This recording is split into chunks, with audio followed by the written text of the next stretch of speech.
Ini kita sambung lagi dengan kompetisi unit 2 work activity yang ketiga, iaitu pengenalan kepada jenis dan sifat logam. Yang ni sambungan yang kita dah belajar sebelum ni kan, yang 2 hari lepas,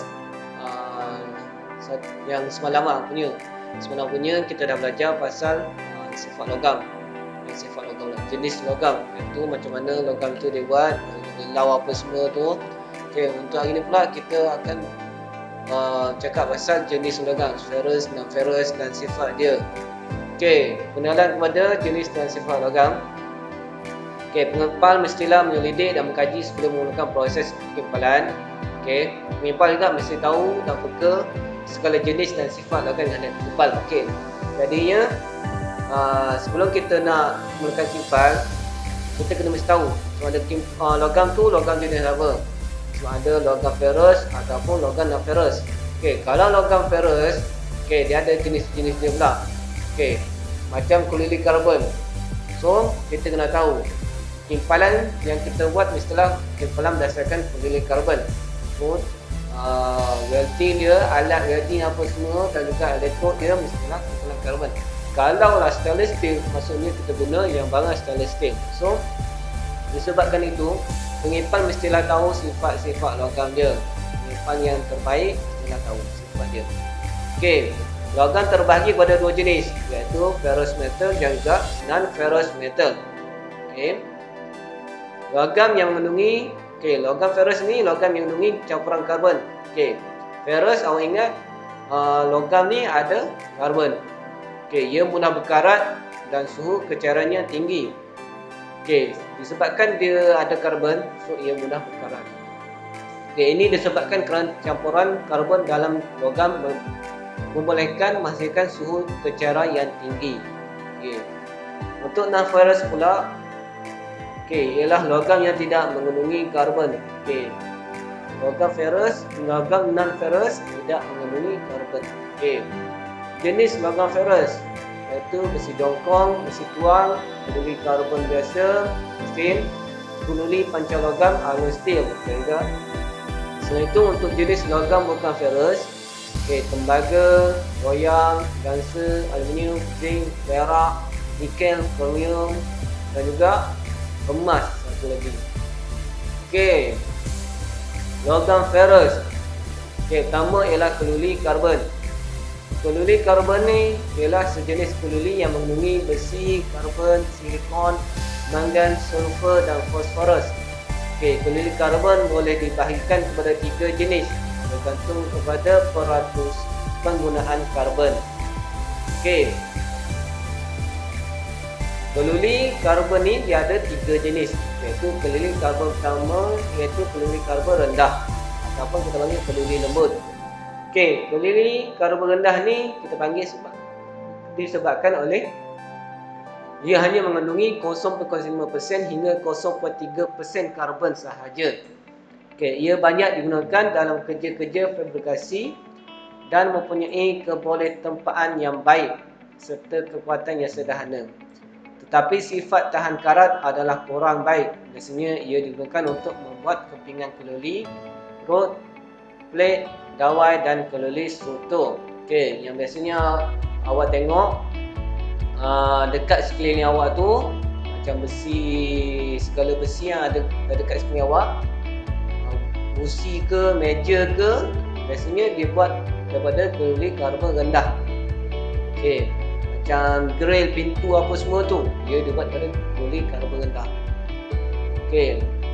Kulilit karbon sederhana pula mengandungi 0.3% hingga 0.6%.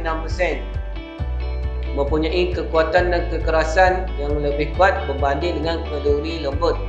Ia lagi kuat berbanding dengan keluli lembut, itu keluli karbon rendah tadi. Keluli ini tidak digunakan seluas-luasnya seperti keluli lembut.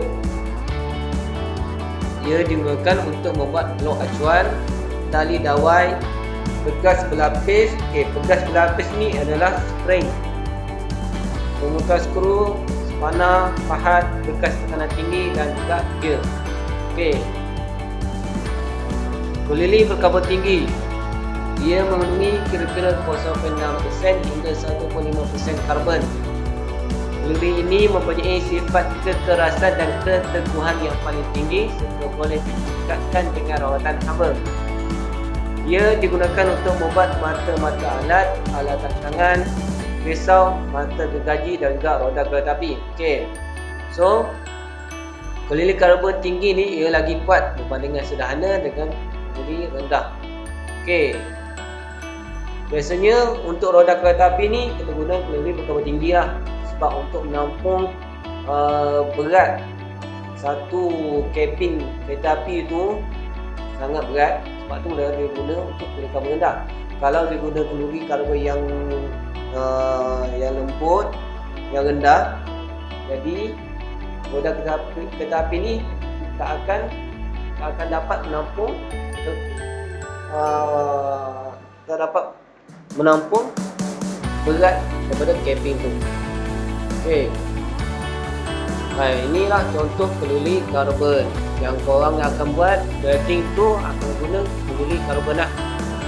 Welding 1G apa semua, samparan 6G, keluri karbon lah kita akan guna kat sini. Okey, keluri alloy merupakan sejenis keluri yang mengandungi unsur-unsur alloy yang tinggi dan mempunyai sifat-sifat tertentu. Keluri alloy boleh digunakan membuat komponen enjin, gear, mata alat, mata gerudi dan alat pengukur. Okey, keluri alloy ada dua jenis, iaitu keluri tahan karat dan juga keluri tahan lasat. Okey, bagi keluri tahan karat, keluri yang mengandungi nikel dan kromium yang tinggi mempunyai sifat tahan karat yang baik, bersifat lembut, bulur dan keboleh tempaan yang baik. Okey, keluri tahan karat lah, biasa stainless steel lah. Yang stainless steel tu yang keluri ni lah, keluri alloy bagi keluri tahan karat. Okey, keluri tahan lasat hanya mempunyai sedikit karbon. Dia mengandungi satu atau lebih unsur alloy seperti kromium, mangan dan molybdenum. Okey, kromium, mangan, molybdenum ni adalah bahan-bahan unsur lah, unsur daripada unsur logam. Okey, keluri ini mempunyai kekerasan yang tinggi dan sifat mekanikalnya stabil pada suhu tinggi serta digunakan dalam membuat alat atau mata memotong bagi mesin dan juga alat-alat tahan lasat pada mesin berkelajuan tinggi. Okey, keluri tahan lasat ni biasa kita guna untuk alat-alat mata memotong lah. Alat-alat macam mesin gergaji, untuk keluri tahan lasat lah kita guna mata alat dia berkelajuan tinggi, dan juga mesin hand drill apa semua tu kita guna keluri ni, keluri tahan lasat. Okey, ini contoh dia lah, keluri alloy, sepanas, screwdriver apa semua. Okey, boleh faham kan?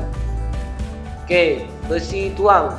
Sebenarnya besi tuang mengandungi karbon yang tinggi, antaranya 2.0% hingga 4.0%. Besi tuang tidak sama dengan keluri lain kerana bersifat rapuh dan lemah.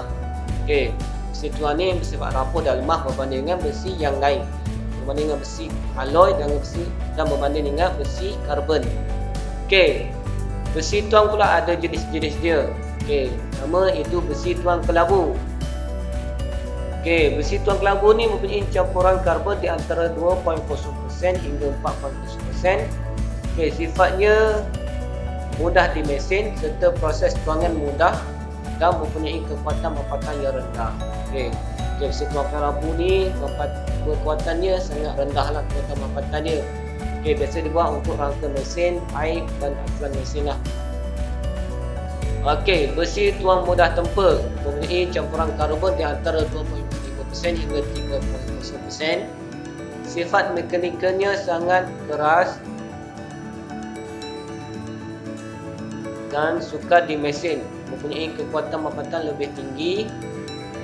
Digunakan untuk membuat komponen mesin yang menggunakan ketahanan geseran dan lelasan. Okey, dari segi kekuatannya lagi tinggi berbanding dengan sebelum ni. Okey, juga untuk komponen mesin lah yang boleh tahan geseran, maksudnya boleh tahan friction lah. So mesin yang melibatkan friction apa semua boleh guna besi tuang mudah tempur. Okey, besi tuang modular mempunyai campuran karbon di antara 3.2% hingga 4.1%. Sifatnya yang lebih mulu, tidak mudah pecah atau retak jika diketuk. Digunakan untuk membuat anda sebagai enjin dan kotak gear. Okey, biasanya besi tuan mendular ni korang biasa pernah tengok lah di bengkel pemahiran hidup yang korang belajar di sekolah dulu, ada andas. Andas tu dibuat pada besi tuan mendular. Itu juga bahagian enjin lah. Bahagian enjin dalam kereta tu dia digunakan dengan besi tuan mendular. Sebabnya dia tidak mudah pecah atau retak lah. Okay, besi tuan putih mempunyai campuran karbon di antara 25% hingga 41%.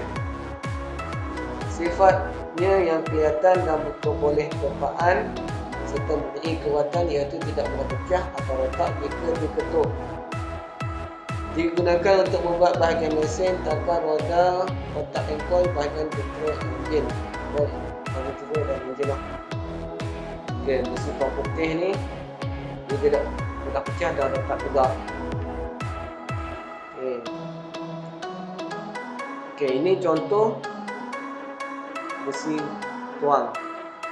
Itu andas dan juga bongkah silinder.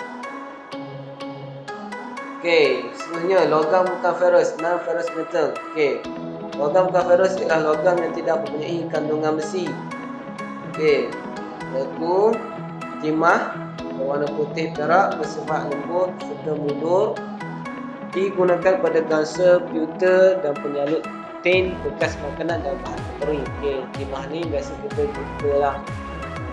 Okay, aluminium berwarna putih perak, dia mudah dibuat dengan tuangan dan di mesin serta menjadi pengalih arus elektrik yang baik. Bersifat mulur dan boleh ditempa, digunakan dalam industri aeroangkasa, penggunaan struktur, bingkai pintu dan campuran untuk membuat aluminium. Okay, industri aeroangkasa dia menggunakan aluminium. Dia lagi ringan dengan besi yang biasa. Okay, dan juga aluminium ni awak pernah nampak, mungkin memang nampak sebabnya kebanyakannya kalau bingkai cermin, bingkai tingkap, jendela, kita akan sekarang ni kita akan guna aluminium lah berbanding dengan kayu. Sebab kayu sekarang ni mahal, so kita akan biasanya akan guna aluminium. Di bawah lah jimat dengan kayu, sebab kayu ni bila orang lemah dia akan makan landai pula. So kita guna aluminium lah, senang, dia lagi tahan lama, long lasting. Okay, chrome berwarna coklat kemerahan, pengalih elektrik yang baik. Biasanya kita jumpa di dawai elektrik lah chrome ni.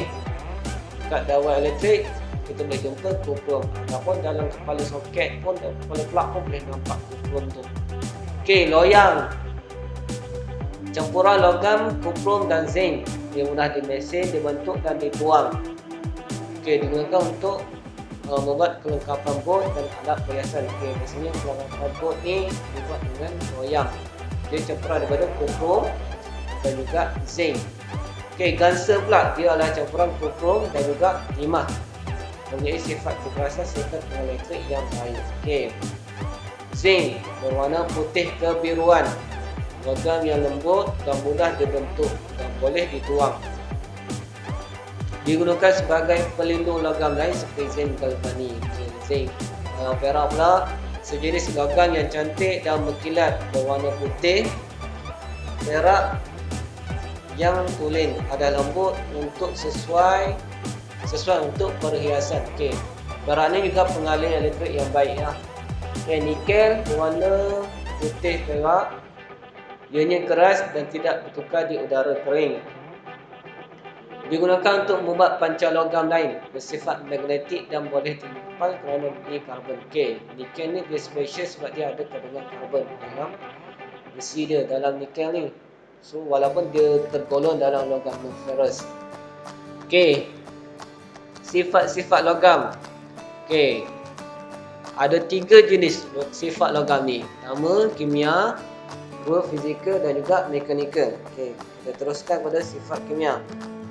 Okay, sifat kimia ialah corrosion. Ialah sifat logam yang berkarat apabila terkena tindakan udara. Okay, bila besi itu terdedah pada udara, dia akan menjadi oxidation. Dia teroksidaskan. Okay, bila tercampur dengan oksigen, dia akan jadi corrosion. Jadilah berkarat. Okey, reduction adalah pembuangan oksigen dari sekeliling kolam ke cairan untuk mengurangkan tekanan udara di keliling. Okey. Sifat fizikal pula adalah melting point, iaitu suhu kecairan, takat cair dia ialah takat suhu di mana sesuatu bahan di dalam keadaan padu menjadi cair. Okey.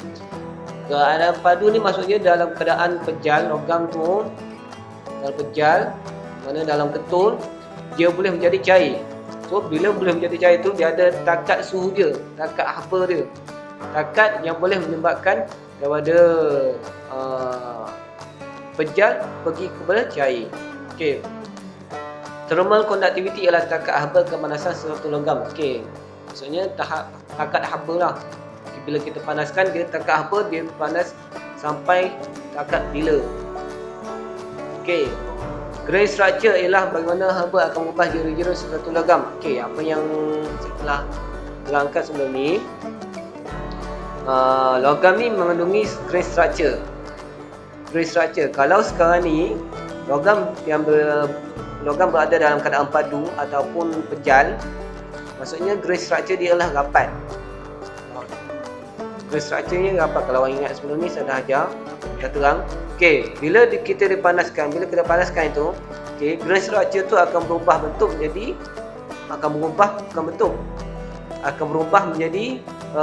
dia akan menjauh satu sama lain untuk menjadi cair. So bila dia jauh daripada satu sama lain, kira tu dia tak rapat-rapat, so akan menjadi cair lah. Okey. Sifat mekanikal logam. Okey, pertama ialah kerapuhan. Ia adalah sifat logam yang mudah pecah atau rotak tanpa banyak perotan. Okey, kerapuhan ini disebabkan oleh kerapuhan sempadan habla atau habla itu sendiri. Okey, besi tuang rapuh kerana bedaannya diasingkan oleh lapisan grafik yang rapuh. Okey, biasanya besi tuang lah, sebab saya dah beritahu tadi, besi yang rapuh adalah besi tuang sebab ia lagi rapuh berbanding dengan besi polikarbon banyak alloy. So besi tuang adalah rapuh lah. Okey, kerapuhan panas ialah apabila logam rapuh sebab dia panas, dan kerapuhan sejuk apabila ia mengandungi fosforus. Maksudnya rapuh ni dia menyebabkan dua keadaan. Dia boleh menjadi panas, rapuh juga, ataupun bila sejuk pun dia akan jadi rapuh juga. Okey, faham? Okey, yang kedua, elasticity, keanjalan. Maksudnya elasticity ni sesuatu benda yang boleh kembali berdasar. Okey, bila dia tarik di kedua-dua belah atau tarik sebelah, dia akan jadi bentuk dia akan jadi lain. Kalau kita tengok sini, lepas tu bila kita lepaskan, dia boleh kembali pada asal ataupun tidak. Keanjalan ni maksudnya dia boleh kembali pada asal. Okey, kebanyakan bahan mempunyai keanjalan tinggi, okey, dan dapat kembali kepada bentuk asal sekiranya ditarik dalam takat anjal. Okey, so macam setengah benda ni ada takat dia. Kalau lebih pada takat anjal tu, had keanjalan dia akan tidak kembali kepada asal. Maksudnya kalau awak tarik besi, kalau macam lah takat anjal dia hanyalah pada 100 kPa. Bila awak tarik lebih pada tu, awak kenakan daya tarikan lebih pada 100 kPa, iaitu 110 kPa. So besi tu tidak akan kembali kepada asal. So itulah takat anjal dia, had anjalan dia. Okey, faham? Okey, seterusnya ductility, kemuluran. Okey, kemuluran ini adalah bila logam ditarik sehingga tegan tanpa ianya putus. Maksudnya ia boleh logam itu mulur, bersifat mulur. Okey, logam yang mulur mestilah tegan dan boleh memanjang. Contohnya dawat pelampas senang ditarik kerana kekuatannya rendah. Okey, contoh logam mempunyai sifat kemuluran ialah tembaga, aluminium, keluli lembut, lambang, timah dan emas. Okey, logam ini akan pecah atau putus jika beban yang digunakan ke atasnya ditambah. Okey, pembuluran ni dia boleh sifat bulu tau. Okey, hardness, kekerasan. Kekerasan logam ialah kebolehan menahan calar atau haus apabila bergeser dengan logam lain. Okey, benda kerja yang dimesin dan berupaya untuk memotong benda lain adalah bersifat kekerasan. Okey. Ujian yang dilakukan secara kasar tetapi boleh diterima untuk menguji kekerasan keluli. Okey. Hardness ni, kekerasan ni kita boleh ambil contoh satu besi awak calarkan dia. Okey, dia ada kesan atau tak? Kalau ada kesan maksudnya dari segi kekerasan dia adalah rendah lah. Kalau tak berkesan maksudnya kekerasannya sangat tinggi lah. Tahap kekerasannya sangat tinggi. Okey.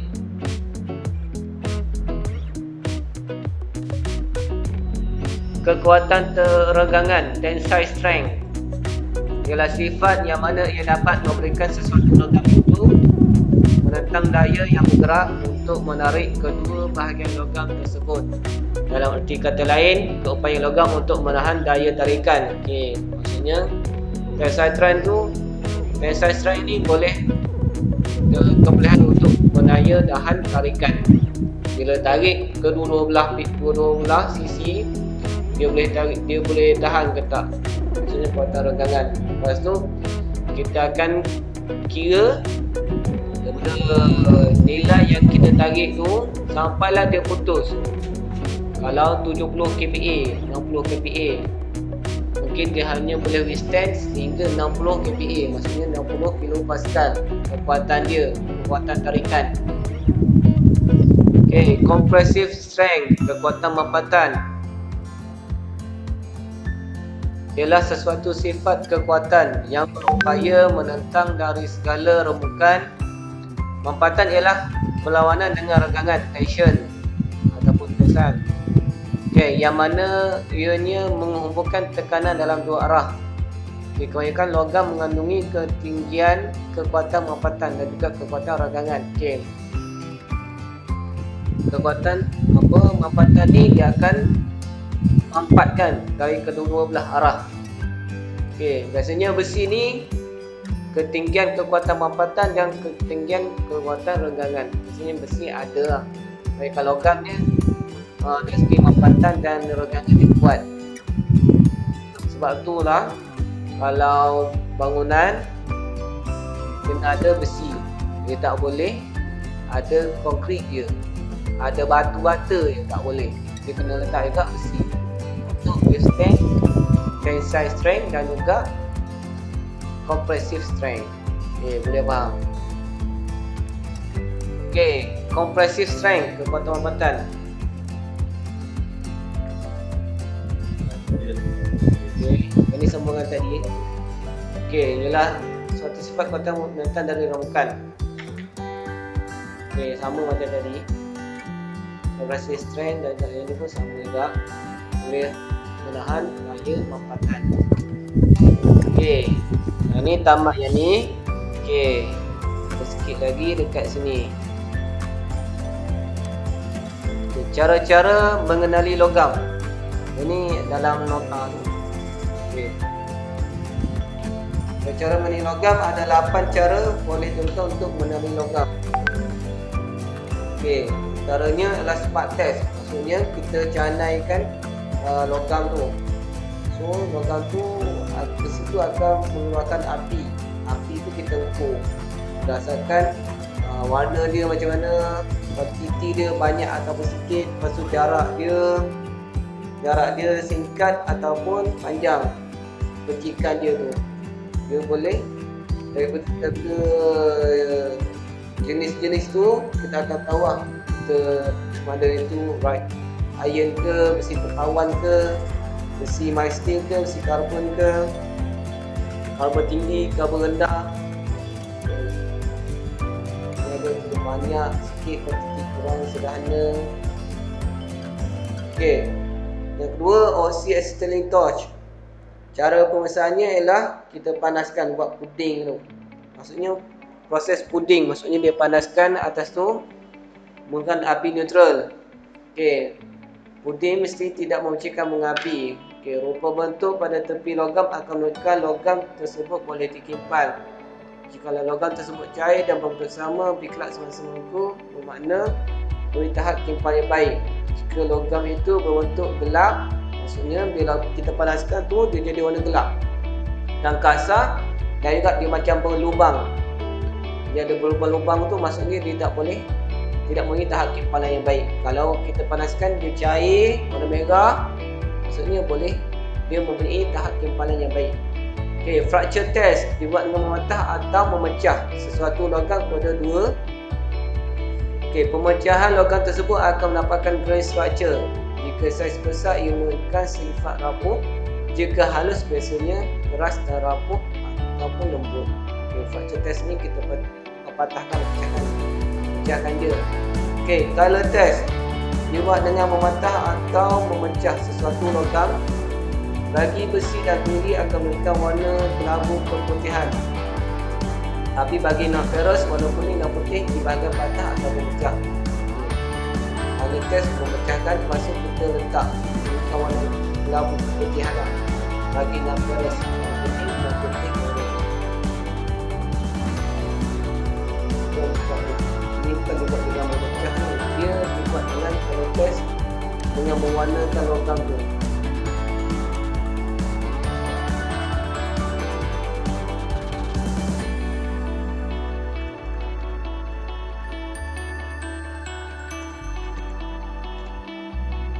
Okey, ring or sound test dengan cara mengetuk atau melepaskan ke lantai. Okey, bagi bunyi yang nyaring menunjukkan jenis besi, tapi jika bunyi yang kedap adalah non-ferrous metal. Okey, ring or sound ni maksudnya kita lepaskan besi daripada atas. Dua besi yang berlainan, besi non-ferrous dan besi ferrous, kita jatuhkan dari ketinggian yang sama, lepas tu kita boleh dengar bunyi dia tu, mesti bunyi dia berlainan sikit. Bunyi kedap tu maksudnya non-ferrous. Kalau bunyi nyaring jatuh, bunyinya adalah bunyi besi, bunyi ferrous. Okey, magnetic test dia guna magnet. Kalau melekat, ferrous. Kalau tak melekat tu non-ferrous. Awak boleh try, mana-mana besi awak try. Kalau besi tu melekat, magnet tu boleh melekat dekat besi, maksudnya iaitu besi ferrous. Kalau tak melekat, besi non-ferrous. Contohnya awak ambil magnet, awak letak dekat rantai emas rumah awak ke, letak kat magnet kat situ. Tengok melekat atau tak melekat. Kalau melekat tu maksudnya rantai emas tu dia ada campuran lain lah. Okey, chip test. Akibat pemotongan logam menggunakan cisil boleh menentukan jenis logam. Okey, chip test ni dia potongan. Contohnya kasarnya pecah dengan seperahan kecil atau halus, bagi lembut pada seperahan akan melekat dan mengulang pada logam asal. Okey, chip test ni dia ketuk sebenarnya. Okey, kimia test. Cara ini amat mudah dilakukan. Permukaan logam disapu atau logam dicelup ke dalam bahan kimia. Okey, maksud kimia test ni dia sapukan bahan kimia lah. So, dengan kita boleh nampak dia sama ada dia berkilat ke atau berwarna hitam ke, beritahu benda tu. Okey, sistem nombor untuk logam SAE, Society Automotive Engineering. Automotive. Okey, typo ni automotif Melayu. Okey, biji pertama 2 berikan kelas keluli, yang kedua maksudnya peratus logam tu, ketiga keempat kandungan karbon, maksudnya 015-15% kandungan karbon dia. Okey dah. Habis untuk tajuk yang ini. Habis untuk tajuk work activity yang ketiga. Nanti ni kita akan masuk work activity yang ke-4 pula. Okey. Agak-agak saya rasa work keempat ni kita masih buat online lagi.